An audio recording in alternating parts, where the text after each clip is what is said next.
Program are those of the producers and/or the persons appearing on the program and do not necessarily reflect the views and opinions of FRC Media, Bristol Community College, or the City of Fall River.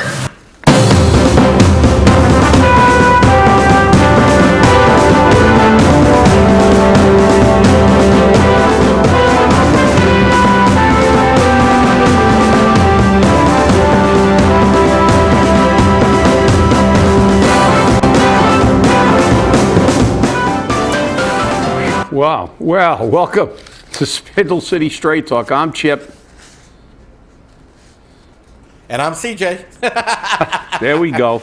And it's Friday. And before we start, I have a special announcement to make. Special. Today is a very special day for a very special woman in my life who has tolerated my bull for over 50 years.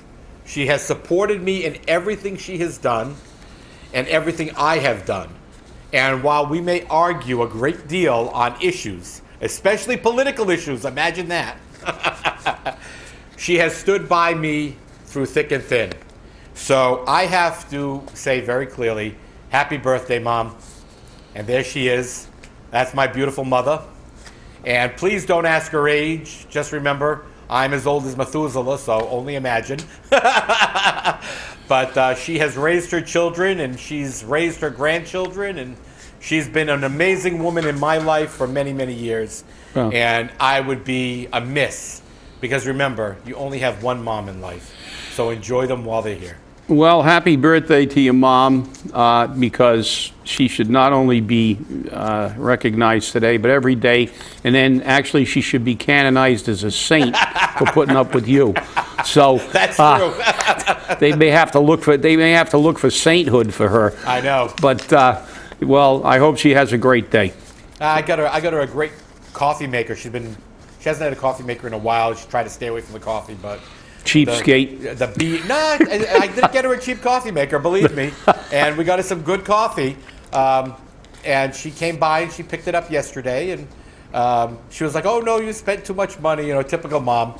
And but she was excited about it, and she got her coffee. And now this morning, while she's watching our program, she'll be having a cup of coffee out of her new coffee maker.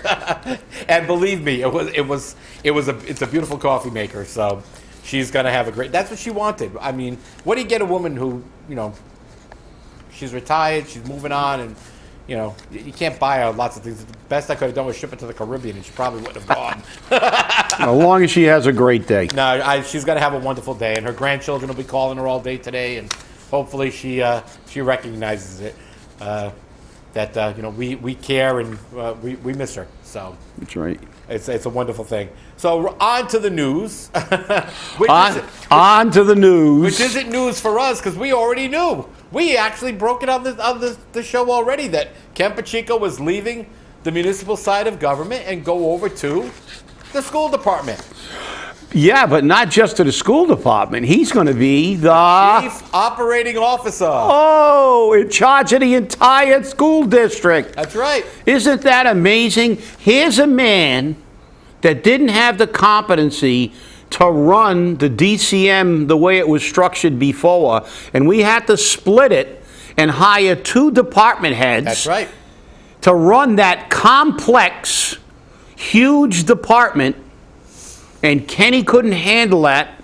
Well, yeah, according to the mayor. Remember, that's according to the mayor. Kenny couldn't handle that. Right. He could, even though he'd been handling it for years. Yep. But he couldn't handle it, so he could get in his unqualified yo-yos, and yet he becomes the chief operating officer of the Fall River Public Schools. The chief operating officer of the entire school system.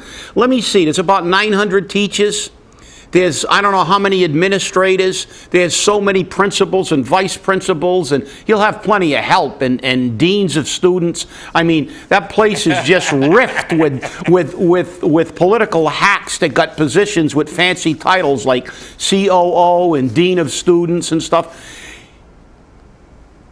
let's look at it. 900 teachers. You got 175 firefighters. You got a couple of hundred cops. That's only 375. That's more than the entire rest of the city. He's going to be in charge of a department that's almost half the city budget, but he couldn't handle that little piece of DCM.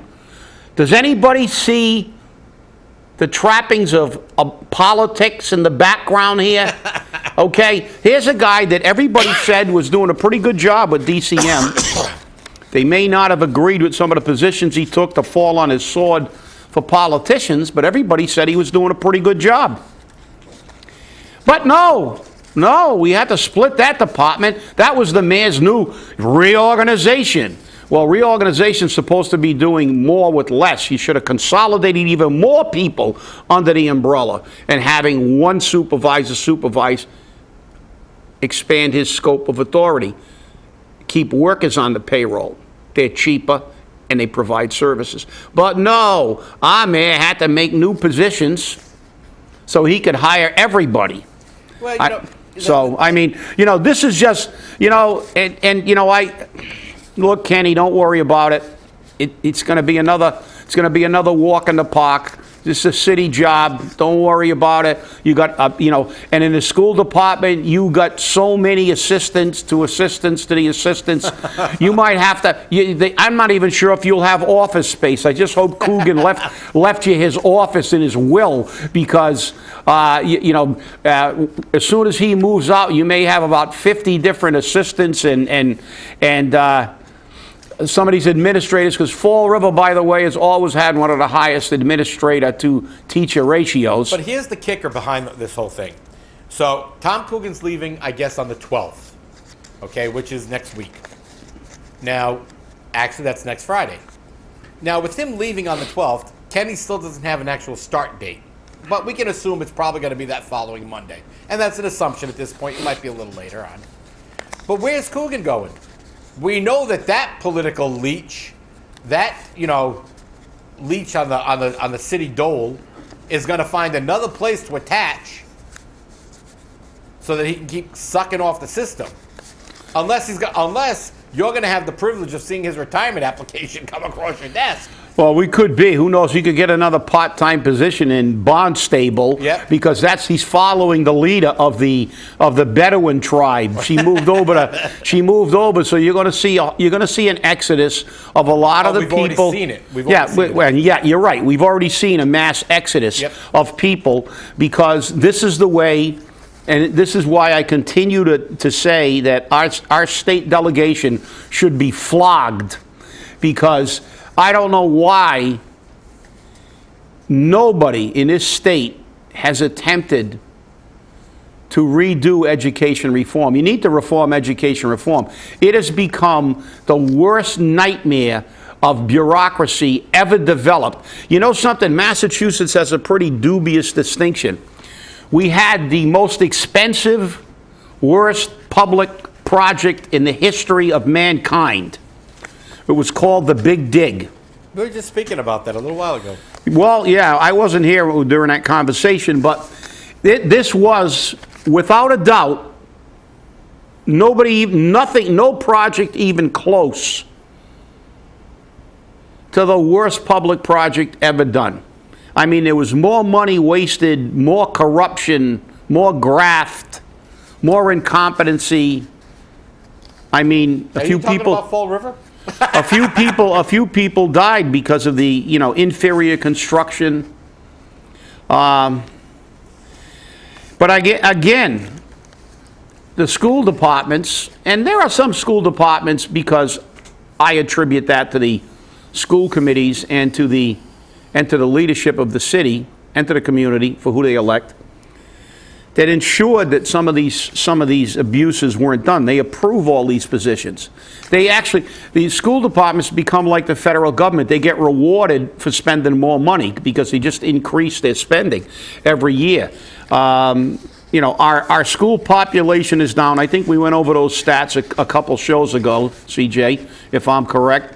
We went over those stats. Yes, we did. Our school population is down. Our class size is larger. which doesn't make any sense, except... And our budget's higher. And our budget is much higher. So what does that ratio mean? If we have less students than before, we should have smaller classrooms, but we don't. We have fewer teachers, more administrators, more high-paid positions. We have positions in the school department that are just mind-boggling. You have secretaries making $75,000 a year, yet you go over to the city hall, you go over to the city side, and you got people working in government center for $28,000 or $30,000 doing basically the same kind of work, and you have varying salaries. But you know, Kenny got named COO, and the bottom line here is, without all the other political issues that should be addressed, which won't be addressed until the public rises up. But my question is, and I like Kenny, I think he did a good job over there overall. If he couldn't handle that little tiny piece of the DCM, you're going to make him in charge of the largest department in the city with a budget that's almost half the city budget. Can he do it? Yeah. I think virtually they got all kinds of help. They got their own treasurer, they got their own auditors, they got everybody. They got an entire incompetent. They got yeah, I know, but they've got an entire cadre over there. They don't even have to go to the city auditor. They've got their own treasurer. They've got their own chief financial officer. Another act. There we go. CFO, COO, PEE. That's what that is, a lot of urine, but you know. This is how this. I mean, you know, where's the article? I hope Mark Monroe Dion writes an article about this, because again, this is the epitome of political bullshit. Well, actually, this shows how ridiculous splitting the DCM was. And then using an excuse that he couldn't handle it. He couldn't handle that with what, 80 workers? Well, you know. And you're going to put him in a department overseeing a department with, I don't know, a few thousand, when you count administrators and everybody else and administrative personnel. Here's the thing. Here's the big thing, though. Let's look at the bigger picture, all right? We said when this department was split up, that Ken would not be long in that department. We said that. We knew that. Go back and check our shows. You'll see we've been saying this all along. So he didn't even last a month in the department. Okay? Because he stepped down as the DCM director to be this new director, so that now Adriano Ponciano, an unqualified political hack, to do the job. So he steps down from the Buildings and Grounds Department and now goes over to the school department, which means what on the municipal side? There's another position open for $80,000, or actually $98,000, because that's what Ken Pacheco was getting, $98,000 for another political hack. Maybe Mr. Ponciano should take a lateral transfer for $98,000 over to Building and Grounds, and then the mayor can go back to Rhode Island like he always does. Like he said in December of 2015, I will hire the best and the brightest from Rhode Island, which so far he's hiring from Rhode Island, but no best and brightest. This is the problem. The problem is that this mayor doesn't care what your qualifications are. And we've had many mayors who have done that. He's not the first. He may not be the last, or he may be the last. But he doesn't care what the qualifications are. You need an engineering degree? Don't worry about it. It's Fall River. We'll waive it. You gave your family gave me, $1,000 a piece for my campaign. You got a job, okay? Oh, well, your friend is friends of my friend, and my friend's a friend of his, and his brother's sister's cousin's husband is my, long lost relative, and da-da-da. You got a job. And this is what's happening. But what you, the taxpayer, what you, the people, are missing, and I think this is the most important part that you have to remember. He's spending your money. His department got the largest raise citywide, budgetary-wise, okay, in the budget this year. 30% increase in his budget. His budget. Not finance, not his budget. The mayor's budget. And now he's sending to the city council raises for his staff to, again, pad his budget even larger. And the more people he hires who are unqualified, you, the taxpayer, are paying for it. And this is the big problem we have. For some reason, the voters of Fall River, the people in this city, don't care. No, he's my mayor. He's wonderful. He's the new God. We're going to set up a temple for him. You can't talk bad about him. Guess what? I said this before he took office. And I'm going to quote the special assistant, special project guy, whatever title they want to give him. You know, even if he made this the Emerald City, you would find a problem with him. And I said very clearly, he does what's right, there's no problem. I said, but remember, the Emerald City takes you to Oz, and this isn't Oz. Yeah, well, I got a better adjective, but it's not. You know, the FCC will probably come in and arrest me. But look,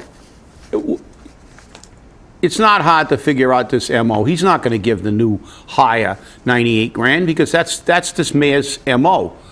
I'm going to hire him at a lower rate. See? I'm not giving him the top salary because he's not really qualified. He's not qualified at all, like this guy. So what are they going to do with this? What are they going to do with Ponciano first? What are they going to do? We looked at his resume. We saw that the only thing he had was a 4-month certificate, which isn't even like, you're not even enrolled in a degree program. But remember, okay, he got a certificate, so I don't know whether he got a certificate in broadcasting or whatever. Right. So what are they going to do? They're going to do what they did with the superintendent of schools, pay for him to go back to school for engineering and have him not complete it and use that to give him a pay raise like they did with the superintendent of schools? Or are they going to hire the next guy to replace Kenny Pacheco and say, we're not going to give him 98, we're going to give him 80. See, we saved $18,000. And then 6 months later, the mayor's going to slide in a pay raise. And 6 months after that, another pay raise. And before you blink your eye, they'll be at 98,000. With no qualifications. Still no qualifications. Right. And you know, like I said, and I'm glad that Mark Monroe Dion used a kind of a paraphrasing of my auto mechanic analogy in his article, because you know, people can complain all they want about us calling them out, but this is a fact. There it is. Ken Pacheco, COO. He's going to be making $98,000. He's going to run a department that's the largest department in the city by far. Yet his inability to run DCM was used as a reason to split that department. And let's face it, I don't care how naive you are. If you can't see this was a political maneuver to create jobs for his friends, and then when you look at what we got and their resumes, if that's not obvious, you need to seek medical assistance. You really do. You know, but with absolute clarity. Now, the certificate was on the Pawtucket application. On the Fall River application, he does show that he has a baccalaureate degree in art. Well, that's good for DCM. Right. He can paint he can paint murals on the trucks. And on the tractor. And a degree in art. Yes, Yeah. that's a very appropriate degree. You know, I mean, I guess it's better than, well, no, then again, I knew a guy with a degree in forestry once, and, you know, that might have helped him when they picked up yard refuse so he could identify the different trees and the different leaves. But, you know, I mean, look, this is beyond ludicrous. I mean, this is so ridiculous. Where could this happen? Where could this happen except in government? Can you see yourself walking into a high-tech firm and saying, oh, I'd like a job as a department head. What department do you want to be in charge of? I want to be in charge of research and development. Okay, what are your credentials? Well, I got a degree in fine arts. And I took a course in broadcasting, and I got a certificate. You know what the personnel director is going to tell you? Have a nice day. Yeah. Go over to Starbucks. I think they're hiring. Yeah, but the bigger problem that I have with all of this is that no matter what happens, I have people who applied for jobs in Fall River sending me their resumes saying, this is what you need to see. Qualified for various positions, including jobs like the neighborhood coordinator. I know people who are within city government who applied for that job. Okay? They won't say anything because they're afraid of losing their jobs, but I know they applied and they weren't even looked at because this was for a political hack. Monica Souza had to come in. She'd been following the mayor around like a puppy since he decided to run for office. And now she's the political hack. Okay? Her office is on the 6th floor down the hall from the mayor's office. Isn't that nice? How convenient.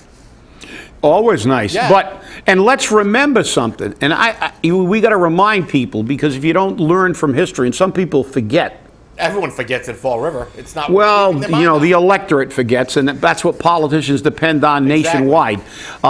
They forget. They've got memories. The size of a gnat's brain. So that's the problem. But people are beginning to learn throughout the country. They're irritated. Now let's see how long this irritation can stay if it really affects change. But I want to remind everybody out there of one thing. When you see a position like the one Mr. Ponciano is now going to be taken. Has taken. Yeah, he's official now. Officially one of the most unqualified in the history of the city. Okay, congratulations. But I want to remind everybody, because a lot of you may not even know. You probably weren't even around. You probably might have been in grammar school. Some of you might not have even been born. But many, many years ago, when Carlton Viveris had a citywide reorganization and called in a company called Coopers & Lybrand to basically go over every department and every position and then make suggestions to reorganize to facilitate a more effective and smaller government. When the DPW, now DCM, department was developed under that reorganization, and many of the other departments, they had requirements, educational requirements, experience requirements, such as a degree in engineering. And you know why those were put there? They were put there to justify pay raises. That's why they were put there. They were there to justify the pay raises, because then Mayor Carlton Viveris said, we're going to get people with degrees and really qualified people, because look at the job requirements. We have to raise all those salaries. And they did. The city council, even then, with their bobbleheads. Yes, Mr. Mayor. Yes, you're right. We're going to get the best people in the world. That's right. We're going to get the best people because we got all these qualifications now, which guarantee we're going to get qualified people. And that was in the 80s. Guess what? I don't think there's ever been anybody hired that ever met the qualifications for those jobs. And as any city councilor, since that reorganization till today, ever said, I'm not going to support this hire. I'm not going to fund this hire. We have a requirement for this position because this position is a department head position. And once you begin to ignore those things, it's two things: political and ineffective, because that's when you get people running departments who don't know what the hell they're doing. We saw that with the Coogan incident when they tried to make a lieutenant the fire chief. And they do it all over the country. And what are those? Political appointments. Do those people have the ability to be the chief of a fire department and run a catastrophic fire, which is the only time the fire chief shows up? Otherwise, the line chiefs handle everything. Then he shows up. But he's supposed to be the incident commander. So you get a guy that was a lieutenant, and the only thing he ever went to was a dumpster fire and a car fire, and was in charge of, and is going to make command decisions like Louis Shea did when we had Notre Dame and 34 six-family houses burnt down and a church, and we had pieces from as far away as Boston, Newport, all over Rhode Island. We had literally hundreds of trucks, and that had to be managed. And, you know, he delegated authority to the other chiefs, but you have to have an overall idea. You know, if you're going to have a department head and you're going to pay him, and you used a educational or experience criteria to justify the job, damn it, make sure somebody's got the right qualifications before you approve that position, counselors. Amazing. Amazing. But, you know, enough with beating this up, because let me tell you something. I think I'm hearing some of our viewers get nauseous. But this morning at 8:37, the Department of Labor Statistics sent out the official report. Payroll employment increases by 255,000 people in July. The unemployment rate remains unchanged at 4.9%. But Fall Rivers is twice that. Well, 1.5 times that. So, and that's non-farm payroll employment. So they created 255,000 new jobs in the United States, but not in Fall River.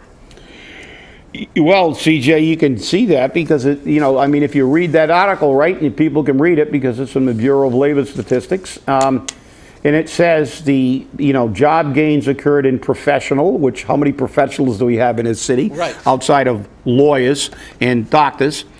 Business services, how many businesses do we have? We have the lowest. Healthcare and financial activities. So those are all areas where, you know, they're not a ripe and fertile field in Fall River.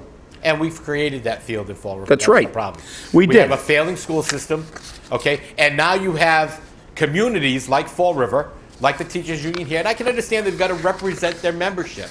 But they're saying, don't let any more charter schools come out. No, we can't do that, because they want to lift the cap. Which means if they want to put 5 charter schools in Fall River, too bad. The Fall River School Department's still going to have to pay for them, and they don't have to answer to the Fall River School Department. But remember something, Ms. Cusack. Remember something, Dr. Malone. These systems, these charter school systems, are doing more with less. Imagine that. More with less. And they're producing. They're having some of the greatest test results. The students are happy to be there. And they have very strict behavior guidelines. And if you violate them, you pay for it. Sometimes that means you get thrown back to the Fall River school system. So, and before the music starts, I think I'm going to let you give the quote of the day. Well, you know, Lao Tzu from the Tao Te Ching is one of my favorites, and this is one of his quotes, and I haven't seen that in a long time, but the book is very, very good if anybody wants to read it. It's new beginnings are often disguised as painful endings. That's very Zen. Think about it, because that basically means in Western jargon, when one door closes, another one normally opens, and that door may be painful. So stay angry and let's open a lot of new doors. I agree. Let's get there. Have a great weekend, and we'll see you on Monday.